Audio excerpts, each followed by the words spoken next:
ચલો નમસ્કાર, જય માતાજી.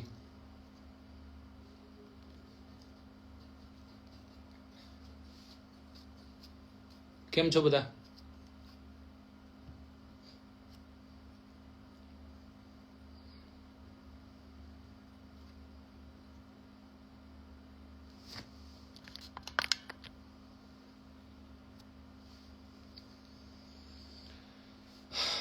ઓકે, આજના આખા દિવસના લેક્ચર દરમિયાન લાઈવ ન થઈ શકો, બાકી લાઈવ થવું હતું મારે. અને લાઈવ થવાના એક દુઃખદ કારણ છે કે મતલબ એમાં તો લાઈવ થવું ન ગમે આપણને. એમ થાય કે આના માટે કેમ લાઈવ થવું એમ. પણ દોસ્તો યાદ રાખજો કે પરીક્ષાઓ છે, પરીક્ષાઓ જે રીતના મેં લેખિક જીવન એક જિંદગી એક પરીક્ષા છે, અને એમાં આપણને નિરાશાઓ મળતી રહેતી હોય છે, હતાશાઓ મળતી રહેતી હોય છે. આપણે ક્યાંક પાસ થઈએ છીએ તો ક્યાંક ફેલ થઈએ છીએ. તો પાસ થાવ તમે કે ફેલ થાવ, પણ એ પાસ થયા બાદ કે પછી ફેલ થયા બાદ જ્યારે તમે ખોટા પગલાઓ લઈ લ્યો છો, ખોટા વિચારો તો આવે, બરાબર, એને કાબુમાં કઈ રીતના કરવા એના માટે મેં ઘણી વખત હું લાઈવ થયો છું. પણ એ ખોટા વિચારો બાદ જ્યારે તમે ખોટા પગલાઓ લઈ લ્યો છો, ખાલી તમને એવું છે કે આ દુઃખ છે એ દુઃખ દૂર થઈ જશે. તમે એક વખત જિંદગી ટૂંકાવી દેશો એટલે દુઃખ દૂર થઈ જશે. પણ ત્યાંથી દુઃખની શરૂઆત થાય છે. કદાચ તમારું દુઃખ ખતમ થઈ જશે, પણ તમારી સાથે જોડાયેલાનું શું? તમારા માનું શું? તમારા બાપનું શું? તમારી આજુબાજુનું શું? તમને ચાહનારા લોકોનું શું? જ્યારે કોઈ પણ ખરાબ વિચાર આપણે કરીએ ત્યારે હર હંમેશ યાદ રાખજો, આ બધા જ વિચારો આપણી સમક્ષ આવવા જોઈએ. અને હું તો બધાને કહું છું કે ભાઈ, તમારા વોલપેપર ઉપર છે ને, તમારા ફોન પર તમારા મમ્મી પપ્પાનો ફોટો રાખો.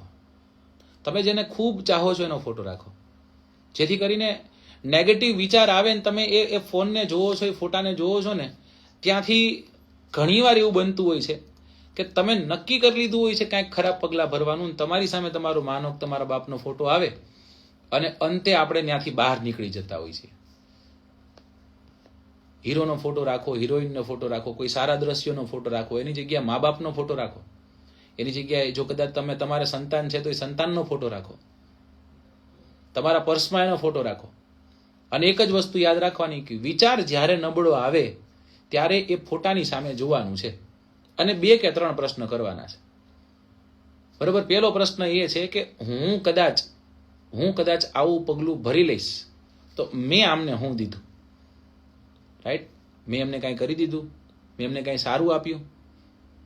બીજો પ્રશ્ન એ કે હું આવું પગલું ભરીશ પછી આમનું શું થશે? અને ત્રીજો પ્રશ્ન એ છે કે હું આવું કરીશ, આમને એના માટે મને જન્મ દીધો હતો. આ 3 પ્રશ્નો છે. આ 3 પ્રશ્નો તમે તમારી જાતથી તમારી સામે રહેલો તમારા મા બાપને પૂછજો. તમારા વોલપેપર પર જેનો ફોટો છે ને તમે પૂછજો. જરૂરથી જવાબ કેવો મળવાનો છે આપણને? જરૂરથી એવો જવાબ મળવાનો છે કે નહીં, અમે તને એના માટે જન્મ નથી દીધો કે તું કોઈ નાનકડી એવી પરીક્ષા ફેલ કર અને તું તારી જિંદગી પતાવી દે. એના માટે જન્મ નથી દીધો. અને તે કાંઈ નથી દીધું, છતાં પણ ઘણું બધું દીધું. પણ તે જ્યારે જીવ મૂક્યો ને ત્યારે અમારી પાસેથી બધું લઈ લીધું છે. આ બધા જવાબો, આ બધા પ્રકારના જવાબો તમને મળવાના છે. એટલે વિદ્યાર્થીઓને હું 2 હાથ જોડીને નમ્ર અપીલ કરું છું કે આવા ખોટા ક્યારેય કોઈ વિચાર આવે ને, રાઈટ, એક સજેશન આપું છું. કદાચ છોકરાઓ છે ને, વિદ્યાર્થીઓ છે, એ કદાચ મા બાપને નથી શેર કરી શકતા બધું. તમે મને કહો એ મા બાપને શેર નથી કરી શકતા કદાચ, તો એની પછી બીજી જવાબદારી કોની રહે? મા બાપને કદાચ આ વાત નથી કરી શકતા તો બીજી જવાબદારી કોની રહે? મા બાપની જવાબદારી હતી થોડીક વાર સાઈડમાં મૂકી દો. જવાબદારી બીજી કોની રહે? કે મારો ફલાણો કે ઢુકડો એ આ પ્રકારના એના સિમ્પટમ્સ છે, મતલબ ખરાબ કાંઈ વિચારી રહ્યો છે, ખરાબ પગલાં ભરવાનું કાંઈ વિચારી રહ્યો છે, એવું દેખાય છે આપણને. જો એ દેખાતું હોય આપણને તો એ જવાબદારી કોની રહે છે? એના મિત્રની રહેતી હોય છે.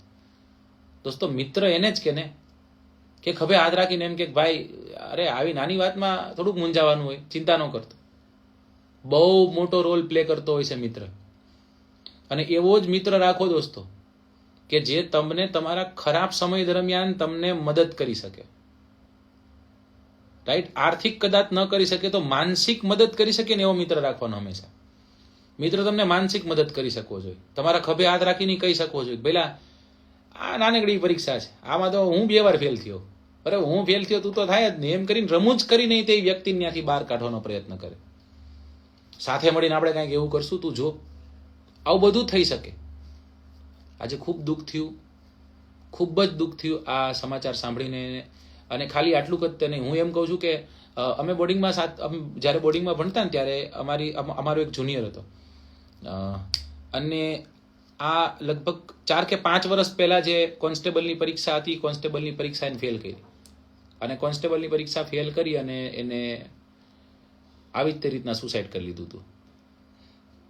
બરાબર. તો એ અમે નજીકથી જોયું છે. આ મતલબ કે દુઃખ શું હોઈ શકે, જેને પોતાનું સંતાન ગુમાવ્યું છે, એ મા બાપ ઉપર તો શું થયું હશે તે વિચારો. એના ઉપર તો આખું આબ ફાટી પડ્યું હોય છે.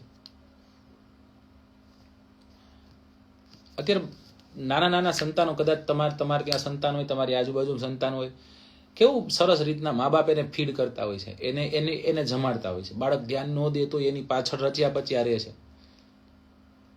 હું આજે એક બાપ છું એટલે મને ખ્યાલ છે, રાઈટ, કે એની પાછળ રચ્યા પચ્યા રહે, પાછળ ને પાછળ દોડે.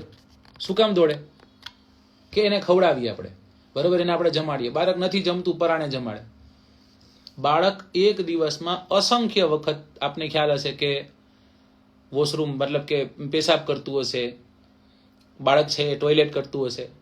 ખાલી કલ્પના કરો, એ માં એ બાપ એક દિવસમાં અસંખ્ય વખત એને સાફ કરે છે, અસંખ્ય વખત સાફ કરે છે. એક દિવસે એ બાળકને આમ મોટું થતું એને જોયું છે. એક દિવસે એને મોટું થતું જોયું છે બાળકને. એની સાથે એનો જબરદસ્ત એવો લગાવ હોય છે. ખાલી કલ્પના તો કરો કે ભાઈ એ કદાચ એ ટોયલેટ કરે છે કે એ કદાચ પેશાબ કરે છે, છતાંય એને જરાય પેલું નથી કે ભાઈ મારું બાળક કેમ પેશાબ કર્યું, મારું બાળક કેમ ટોયલેટ કર્યું. એને સાફ કરવામાં એને જરાય નાનપ નથી રહેતી હોતી. આ બધું કરી અને બાળકને મોટો કરવાનો, આપણે એને કદાચ ક્યાંક પરીક્ષામાં મોકલવાનો, અને એ પરીક્ષા ફેલ થાય અને એ બાળક જો કદાચ ખરાબ પગલાં ભરી લે, આડાવડા પગલાં ભરી લે, ખાલી કલ્પના તો કરો, એ બાપ ઉપર, એ મા ઉપર આપ ફાટી પડતું હોય છે. જ્યારે તમને કોઈ નહોતું ઓળખતું, દુનિયાની કોઈ વ્યક્તિ તમને નહોતી ઓળખતી ને દોસ્તો, એ સમય દરમિયાન તમારા મા બાપ તમને ઓળખતા.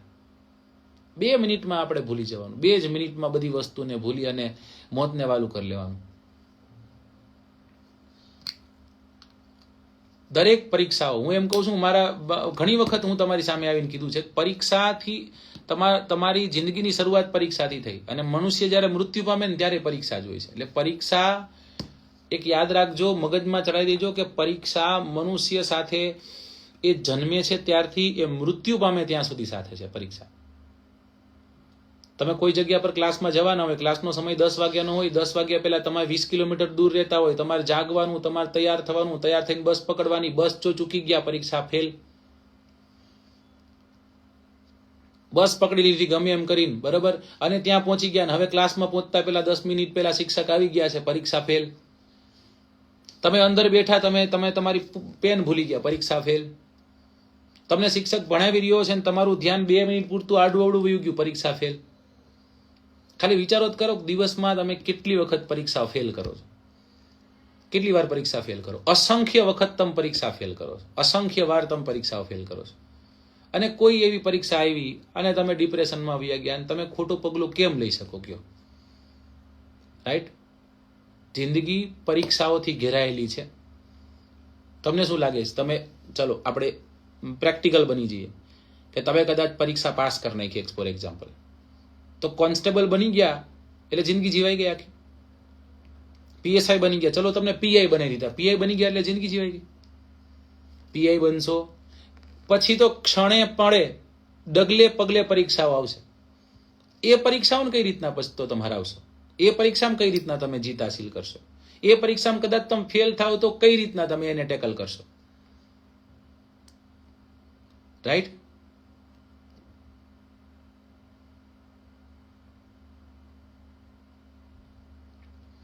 એટલે ઘણી વખત 2-5 દિવસ પહેલા આવ્યો તો લાઈવ, ત્યારે મેં આપને કીધેલું, ખ્યાલ છે કે આપણે કદાચ પાસ થઈએ તો આપણે સૂર્યવંશી કરીને આપણે સ્ટેટસ નથી મૂકવા. યાદ છે? મેં એવું કીધેલું તમને કે સૂર્યવંશી કરીને આપણે સ્ટેટસ નથી મૂકી દેવું. રાઈટ? હા. પછી આપણે એવું જોવા મળ્યું કે લોકો એવું કહેતા હોય કે ના ભાઈ ના, તે રનિંગ પાસ કરી છે, તનતોડ મહેનત કરીને પાસ કરી છે, તો તું શું કામ નો સ્ટેટસ મૂક? ભાઈ મૂકો, કોઈ વાંધો નથી. પણ 10 લાખ લોકો દોડી રહ્યા છે અને એ 10 લાખમાંથી કેટલા લોકો? લાખ લોકો પાસ થઈ રહ્યા છે. સમજો, કેટલા લાખ લોકો પાસ થઈ રહ્યા છે.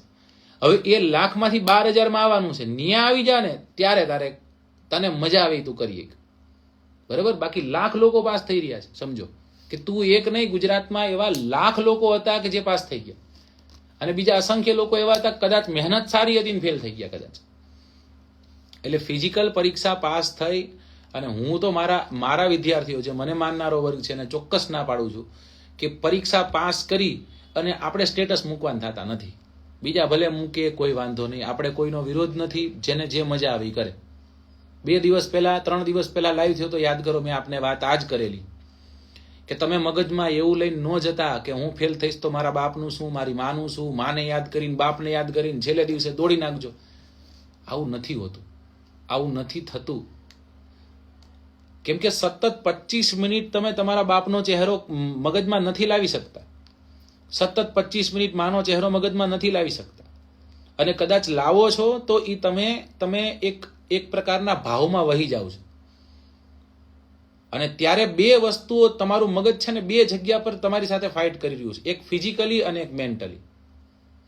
તમે જ્યારે રનિંગ કરી રહ્યા છો દોસ્તો, ત્યારે તમને ખ્યાલ છે કે પૂરું કરવાનું છે. હવે ખબર નથી તમે કેટલું દોડો છો, કઈ રીતના દોડો છો. જ્યારે કોઈ વિચાર કરો છો ને ત્યારે તમે ત્યાંથી ભટકી જાઓ છો, ત્યાંથી નીકળી જાઓ છો. ત્યાં તમે ગ્રાઉન્ડે હોતા જ નથી. તમે એક ઇમેજિનેશન્સમાં હોય છો. મારા મમ્મીનું શું, મારા પપ્પાનું શું, મારા મમ્મી માટે દોડું, મારા પપ્પા માટે દોડું. સાહેબ, આ વેવલા વેલા કહેવાય. હું જરૂરથી કહીશ કે કદાચ તમારા મા બાપ, જો મા બાપ બધાને વાલા હોય, રાઈટ? મા બાપ, હરેક લોકોના મા બાપ છે ને ઇન્સ્પિરેશન રહેતા હોય છે. મારા મા બાપ હતા, તમારા મા બાપ છે, એવી રીતના બધાના મા બાપ ઇન્સ્પિરેશન રહેતા હોય છે. પણ હું એમ કહું, તમારે દોડવું છે, કાંઈ વાંધો નહીં, દોડો. છેલ્લું રાઉન્ડ દોડો ને દોસ્ત.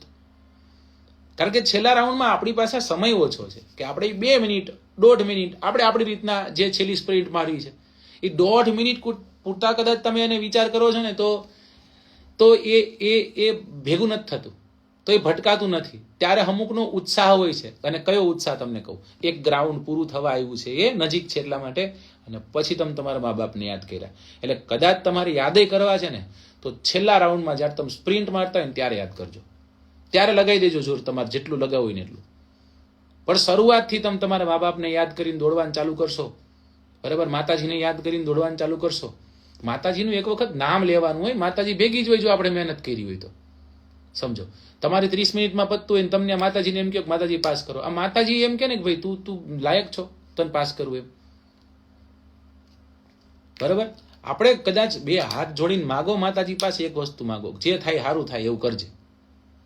કેમ કે કદાચ એવું હોય ને કે તમે આ પરીક્ષા ફેલ કરો, કોન્સ્ટેબલની પરીક્ષા ફેલ કરો, કિક લાગી જાય, બરાબર? આમ દિલમાં લાગી જાય કે ના ચાલુ હવે તો કરવું જ છે, પછી પીઆઈ બની જાઓ, પછી ડીવાયએસપી બની જાઓ, પછી યુપીએસસી પાસ કરી નાખો, એવું બને કે ન બને? એટલે દરેક વસ્તુ બનવા પાછળના કોઈક કારણો રહેતા હોય છે. તમે ફેલ થાવ તો એને એવી રીતના સ્વીકારવાનું છે. બહુ મસ્ત એ વાત છે ને કે ભાઈ બધું જ લખેલું છે, તો આમાંય તમારે આને એવી રીતના જ સ્વીકારવાનું છે તમારે, રાઈટ? ચલો, જેને ગ્રાઉન્ડ થાય છે, જેને ગ્રાઉન્ડ થઈ ગયા છે, બધાને કોંગ્રેચ્યુલેશન્સ. પણ હવે જેને ગ્રાઉન્ડ થયું ને એની જવાબદારીઓ તમને કહું. તમારો મિત્ર કોઈ ફેલ થયો હોય ને એને સ્પેશિયલ મળવા જજો, એના ખભે હાથ રાખજો ને એમ કહેજો ચિંતા જરાય કરતો નહીં, આવનારી પરીક્ષામાં તારે કદાચ આ જ કરવી છે તો આવનારી પરીક્ષામાં હું તારી ભેગો છું. બીજી કોઈ પરીક્ષાની તૈયારી કરીશ તો બીજી પરીક્ષામાં હું તારી સાથે છું. પણ તું ચિંતા કરતો નહીં, તારે મૂંઝાવાનું છે નહીં, હું તારી ભેગું, બરાબર? તું ફેલ થયો એનું દુઃખ છે, પણ હવે એને ભૂલી જવાનું છે. એ રાત ગઈ બાત ગઈ જેવું છે, રાઈટ?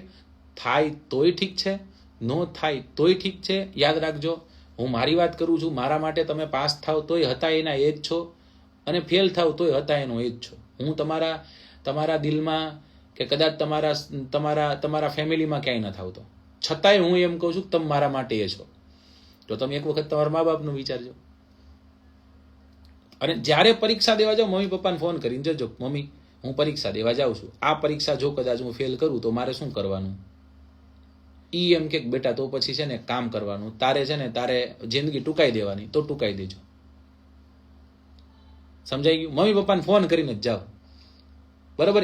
એક બાહેંધરી, એક ખાતરી જ લઈ લ્યો કે ભાઈ હું કદાચ પરીક્ષામાં જાઉં છું, રનિંગ કરવા જાઉં, હું મારું બેસ્ટ આપવાનો છું. હું કદાચ પાસ થયો તો શું, ફેલ થયો તો શું?